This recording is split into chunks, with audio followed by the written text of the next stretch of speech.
is Killer Innovations, a show about ideas, creativity, and how you can innovate. Welcome to the Innovator's Garage, where you learn to create your next game-changing killer innovation.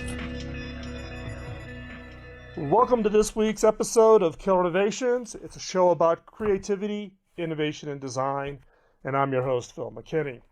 In this episode, we're going to talk about innovation coaching and innovation mentoring.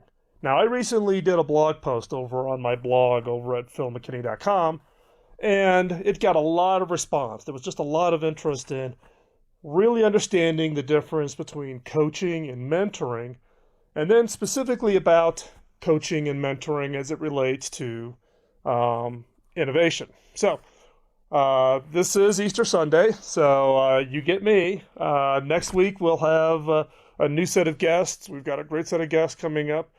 But given the amount of questions that I've gotten specifically on this topic, I wanted to take today's show and really just spend some time sharing with you my thoughts, a little bit more than what was shared on the blog post over at Phil McKinney, but then also to take a listen to your questions and comments. We do broadcast the show live, both on Facebook Live, as we are right now, and we also do broadcast live over on Zoom US. Zoom is a technical sponsor for the show. We appreciate their support. If you're listening to the radio and you want to hop on over and actually take a peek in the studio as we do the show, just go over to killinnovations.com/live, and you have all the live options so you can watch us live in the studio. And through any of those means, you can actually ask any questions you have of me, or when we do have guests on the show, you can ask them guests also. So let's go ahead and get started this week. So the real question around, people tend to use sometimes coaching and mentoring as interchangeable, and they're not. They are distinctly different. They are not the same thing. So think about it from the standpoint of, if you need something that's very specific instruction, a specific skill set. So let's use American baseball as the analogy. You have a pitching coach because they know the specific mechanics of pitching. You have a defensive coach for American football. That coaching is really around a very specific set of skill sets. Mentoring is really a much broader context. It's really about the big picture. It's about, how do you transformative activities or perspectives on not just your career, but also your personal life and around success and those kinds of things. So it's not about the specific skills. It's really about that big picture. And in that case, coaching tends to be short and sweet.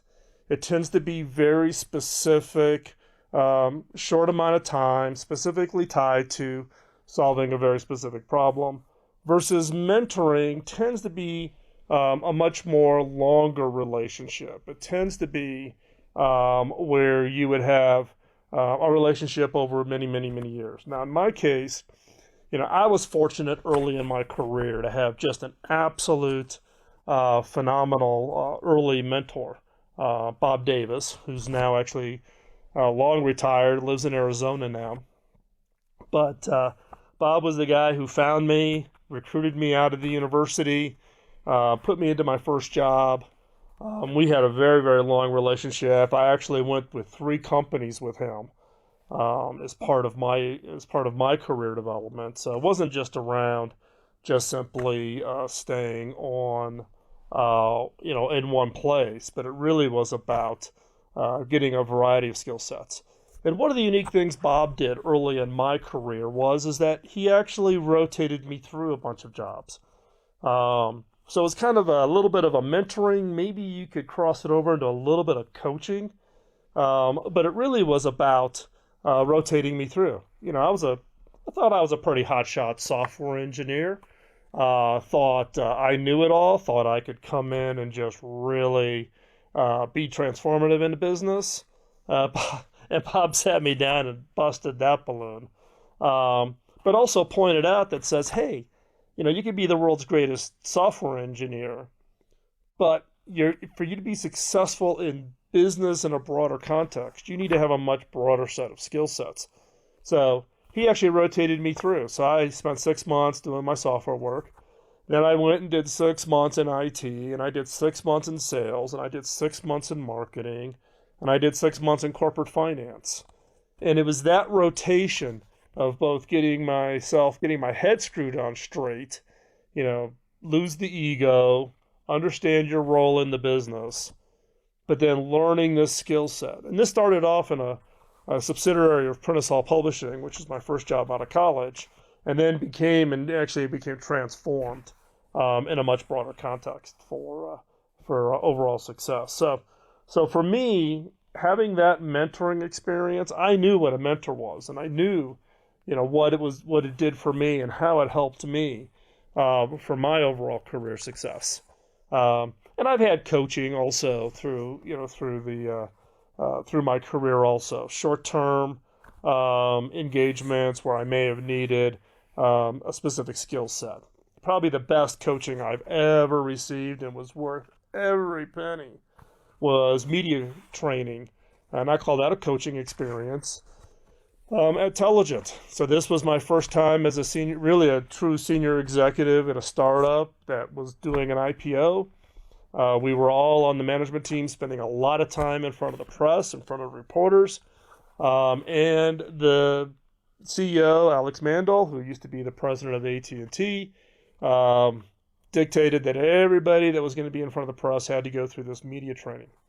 This was probably some of the most intense media training I have ever had in my entire career, but it was the best and most impactful. And that is primarily driven from the fact that they actually put you through the normal pressure sequence that you would have in an interview. So they would, ask you easy softball questions, and then they would ask you some, harder questions. They would try to trip you up. They would word the questions in weird ways to try to confuse you.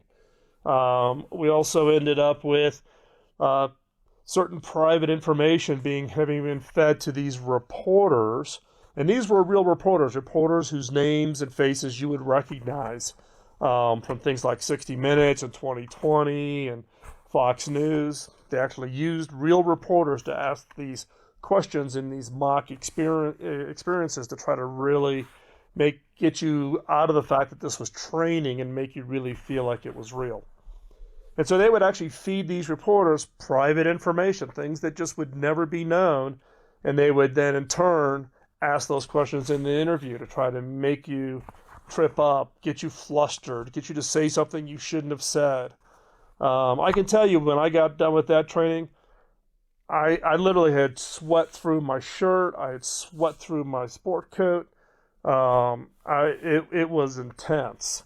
But that coaching that I received on that quote media training was some of the best that I've ever received, and it actually helped prepare me for doing things like doing this podcast, but also the way I interact with the press. And given that I spend a lot of time talking to reporters and etc., that training has been absolutely instrumental.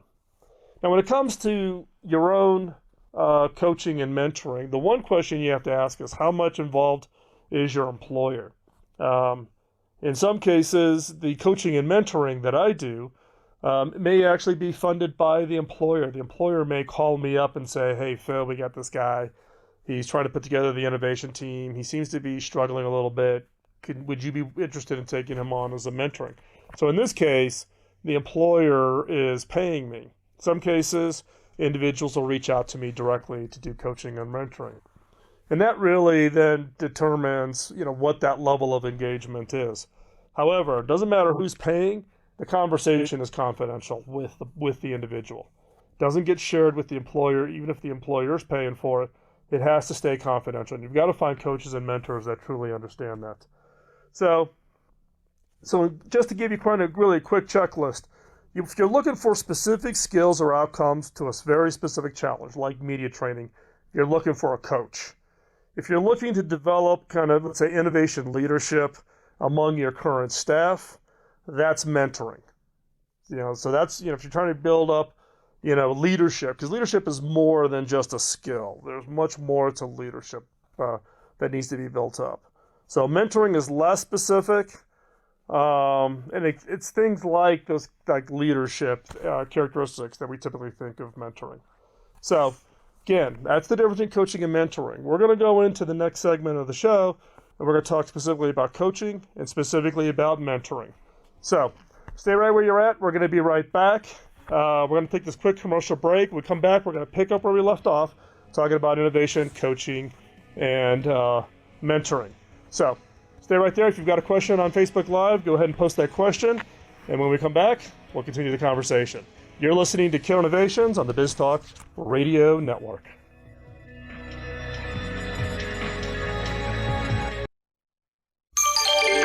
BizTalk Radio.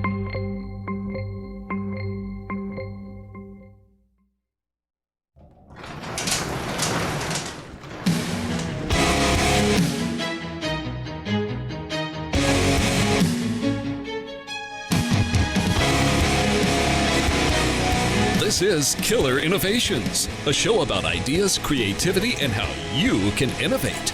Welcome to the Innovator's Garage, where you learn to create your next game-changing killer innovation. Welcome back to this week's episode of Killer Innovations, a show about creativity, innovation, and design. I'm your host, Phil McKinney. We're going to pick up this episode. We started the conversation around innovation coaching and innovation mentoring. The last segment, we talked about really what's the definition between coaching and mentoring. In this segment of the show, we're going to talk about really specifically around innovation coaching. Now, there's actually was a blog post that I did some time ago around the 4 questions you should ask an innovation coach. And it was quite funny. Before, when I was preparing for today's show, I went out onto Google and I did a search of how many people are hung their shingle out there as an innovation coach. And there are literally tens of thousands of people who are out there hanging the shingle. And the question that I get a lot is how do you find a good coach? Is there some certification process? The answer is no. Is there some kind, or at least there's nothing real out there yet. Some people are claiming that they've created a certification process. It doesn't really exist. It doesn't exist until you get enough critical mass around it. Is there some kind of criteria? Is there some kind of testing? None of that exists. So you're kind of on your own when you're out there and you're trying to find an innovation coach that's going to work for you. So here are the 4 questions that if I were looking for an innovation coach, or when I advise people who need to go out and hire an innovation coach to help their teams on some specific issues, here are the questions that I would ask. The first one up is probably the most important question is this innovation coach an experienced innovator? I can't tell you how many innovation coaches I've come across that have absolutely no experience. They've never actually taken an idea, walked it through the entire process and launched it and had it be a big success. How many consumers or how many businesses or how many customers are using an innovation that they didn't just think of it, or they didn't think of something like it. They actually did it from beginning to end. There's the analogy of this is in life coaches. There's this big burst of people out there hanging out their shingle for life coaches.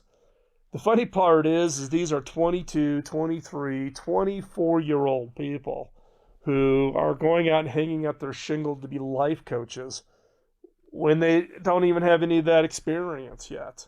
The same applies to the innovation. Have you or has that coach actually been an innovator? Have they actually done something that's meaningful and significant? And what is it?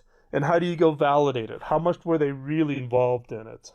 How much did they really do? I started off my early career at Computer Sciences Corporation as a consultant, and a consultant primarily to the wireless side of the industry. Now, early in the career, I was a young consultant, right? I'm like every other young consultant. They hire you by the busloads. They stick you onto airplanes. You fly around the world.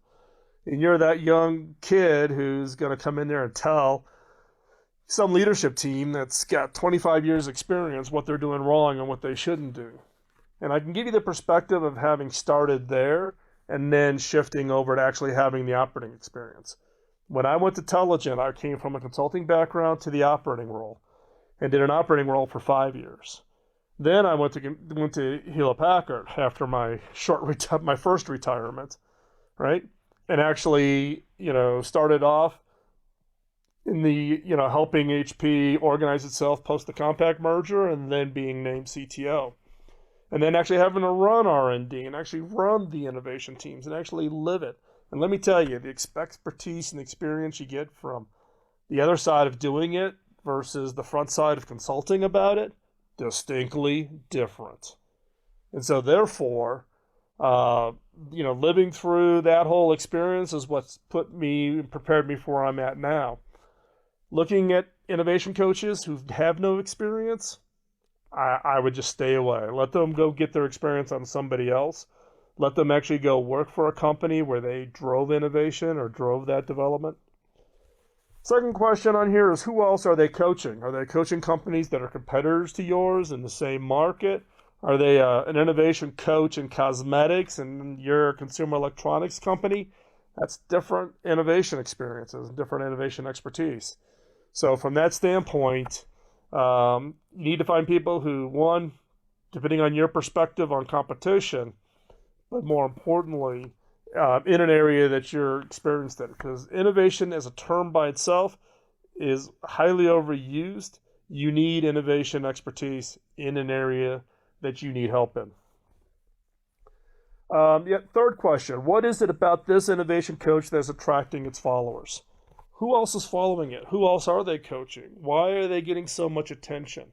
Be careful of it. It's just about the book they wrote, right? Because, I've got my book out there, but I'd be the first to tell you, a book by itself is not a great expression of expertise. Nobody does a book by themselves. So whenever you read a book, you're reading a conglomeration of a bunch of people's inputs. If you're going to get coaching from an individual, what is it? Why are people so attractive to that individual? And why are people so attractive to what it is they do? Because that is what you're looking for. You're looking for something as to why are others lining up behind this person? Why is it that everybody seems to be so interested in what it is that they're doing? So keep that in mind and find people who are kind of going in the direction that you want to go. And number 4 is can you translate the approach that they use to what it is you're doing? Look, every one of us in the innovation game, we've got our own little approaches, our own little quirks, our own little ways of doing stuff, right? Mine's the FIRE process, focus, ideation, ranking exercise. IDEO, Kelly's got his, 10 faces of innovation, finding, the types of people to put onto teams, right? You got to go talk to a bunch of different people and find out what their approach is and see if you're going to see a way to translate what it is they're doing into what it is the problem or the opportunity that you're facing. So, again, you want to be able to think about what is it they're doing and not to just follow blindly, but how can I adapt what they're doing to what it is that I'm trying to do within the problem or scope that I'm focused in on. So, again, the 4 questions are, is there an innovation coach has experience as an innovator? Who else are they coaching? What is it about this innovation coach that's attracting their big set of followers? And the 4th question is can I translate this approach to what it is you're doing? So now a number of you may be asking, hey, Phil, can you coach me? I'll put a link up in the show notes if you are interested in my coaching or my innovation style, just so you can kind of compare mine to other people. I don't take on very many people at all. So this is not a pitch, but I'll give you some insight on how I do it. Okay? So stay right there. We're going to come back from this commercial break. And when we come back, we're going to talk about innovation mentoring. So stay right there. And we'll be back after this short commercial break. You're listening to Killer Innovations on the BizTalk Radio Network.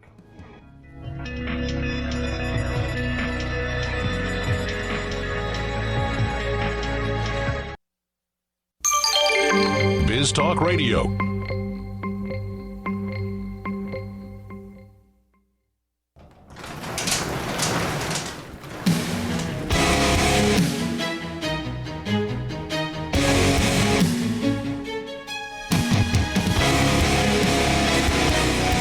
This is Killer Innovations, a show about ideas, creativity, and how you can innovate.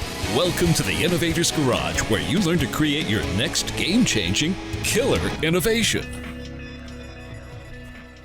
Welcome to this week's episode of Killer Innovations, a show about creativity, innovation, and design. I'm your host, Phil McKinney. In this segment of the show, we're going to talk about the whole role of innovation mentoring. Now, in the first segment, we talked about the difference between coaching and mentoring. Coaching is really around a very specific skill set, like a pitching coach for a baseball team or a defensive coach in American football. And versus mentoring is much broader. It's really about life in general. You know, when you think about kind of mentors, and the mentors that I've had in my life, like Bob Davis, that I talked about earlier, Bob had a much more profound impact on my life, not just about the business world, but also on a personal basis also.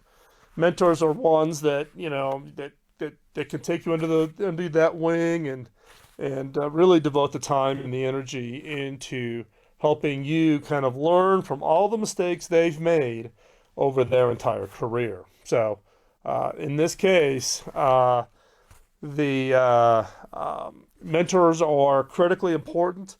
You need to be very selective. I, by sheer luck, ended up being mentored by Bob Davis. So this was not a situation where I went out and strategically thought about it. He just happened to be a guy that hired me. We clicked really well in the interviewing process. I was really excited about the opportunity. It was a new division of a very large company, so kind of a startup within a very large company. This is in the very, very early 80s. And so I purely fell into my mentor by accident. But I would encourage you to be a little more strategic and think about it, because you're going to hitch their wagon. This isn't a 3-month hitch or a 6-month hitch. You need to be thinking of in half decades or decades kind of relationships. The kind of people that have a model of business and a model of a personal life that you really can really attach to and really see yourself. These are people that you're going to go to when you've got a personal problem. People you're going to go to when you're facing a really tough career challenge. Now there's office mentors, you know, kind of somebody maybe 2 levels up that's helping you within the company you're in. I'm talking about high impact kinds of mentors. So some of the questions when you want to try to figure out whether a specific mentor is one that you're going to click with is asking the mentor, what do you wish you knew at my stage? So if I was a young executive or a young engineer coming into an organization, and I saw an executive who I just thought they really had it all together, both their personal life and their professional life, their family life, their prioritization of decisions, etc. This is the question I would ask them. I'd go out and say, you know, what do you wish you knew at my stage? Because guess what? All of us, you know, hindsight is 20/20. When we get to look back and look at everything that I knew now that I didn't know then, you get that perspective. And when I have younger executives or younger engineers ask me this question, this is the benefit of that hindsight. You know, what is it that I knew, right? You know, if I was starting my career, what advice would I give my 25-year-old self from where I'm at today, being 55? You know, 30 years of perspective, right?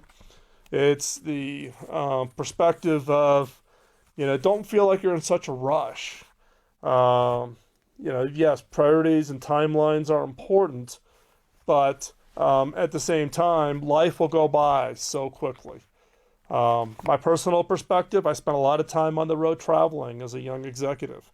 I would be gone 40, 45 weeks a year, right? I have 3 kids, right? And sad to say, for the first 10, 12, 15 years of their lives, I was on the road, right? I would have a different perspective now if I was starting out. Yes, I had great career success, but would I trade that off for time with my family? Think long and hard about that. The other is flexibility, right? Technologies are going to change. In my case, technologies are an important part of my career. Things are going to change, right? So those are all kinds of things that I've my perspective when I look back over 30 years of my career. Second question I would ask a mentor if I was trying to figure out whether or not this was going to be a mentor that I was really going to focus in on and work with, and that is asking them what motivates you. What is your motivation, right? And that motivation's got to be matched up with your motivation, right? If your motivation's about money, then you want to find a mentor who's got a similar motivation. My motivation is not money. My motivation is paying it forward. My motivation is helping others. My motivation is sharing my experience and expertise. I spend literally lots of dollars every year doing this radio show and this podcast out of my own pocket. I make no money on it.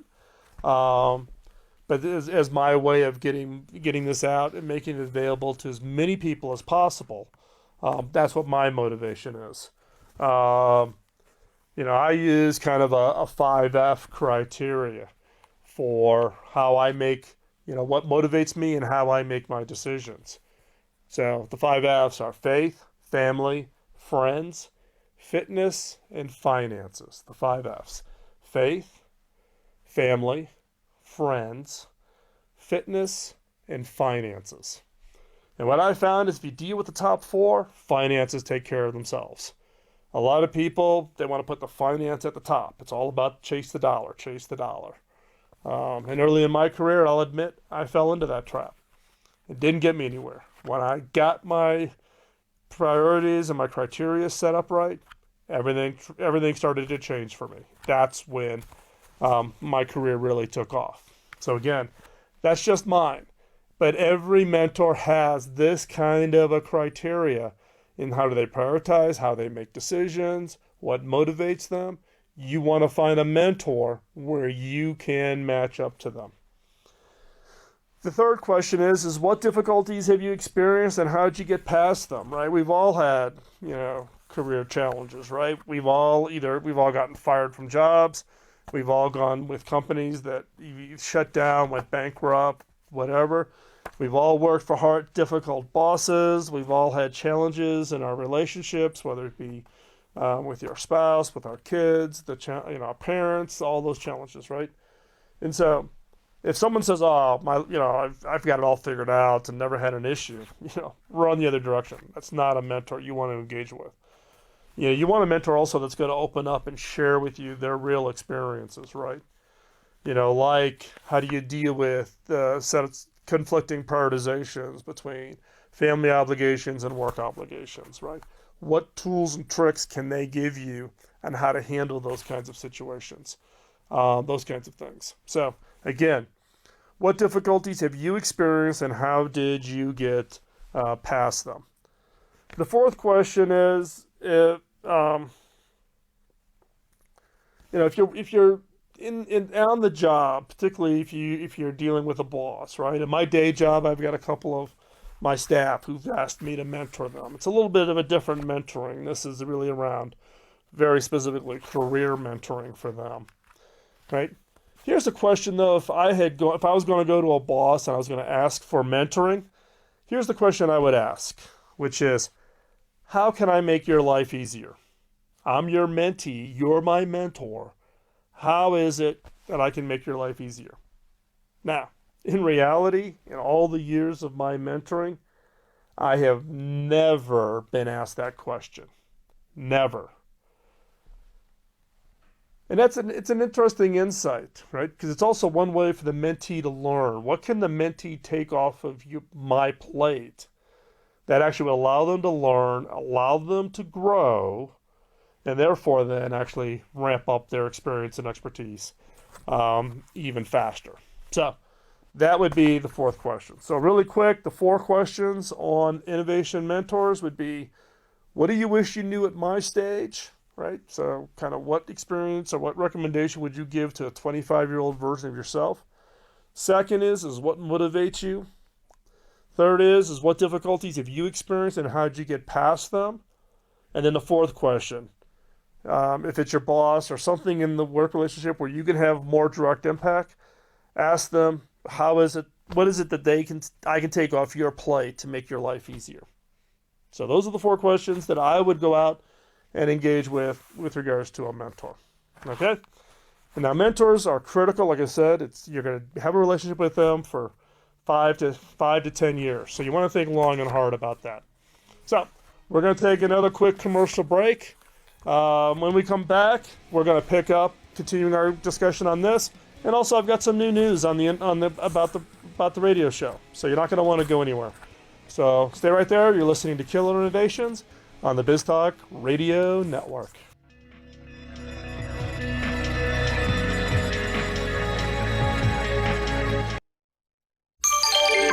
BizTalk Radio.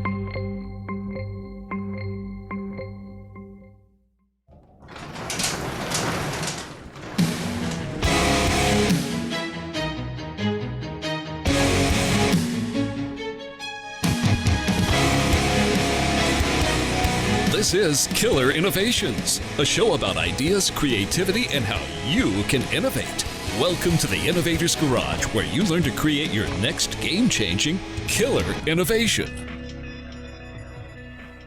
Welcome back to this week's episode of Killer Innovations, a show about creativity, innovation, and design. I'm your host, Phil McKinney.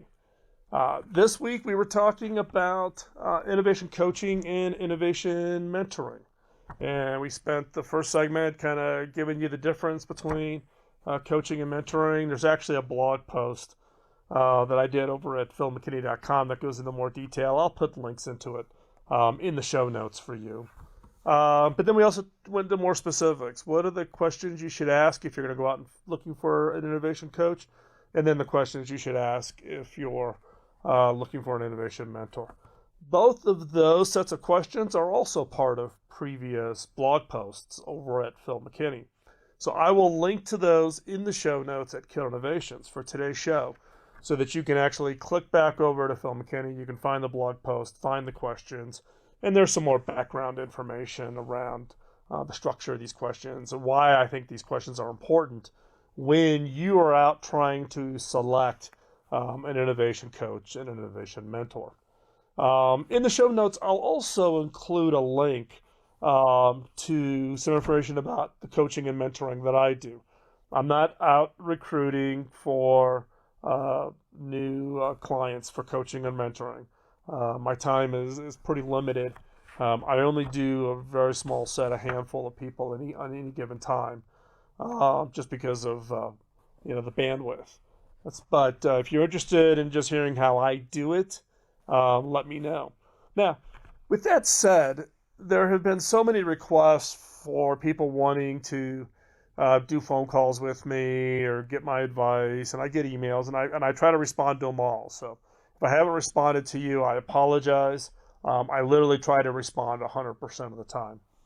But I've had a couple of people recommend or ask if I would ever think about putting together some kind of a masterclass type of structure, whereby a group of us would get together on a video conference call on a regular basis, as part of allowing people to kind of interact, other innovators who are either within an organization or founders who are trying to do something with a startup company or inventors or whatever.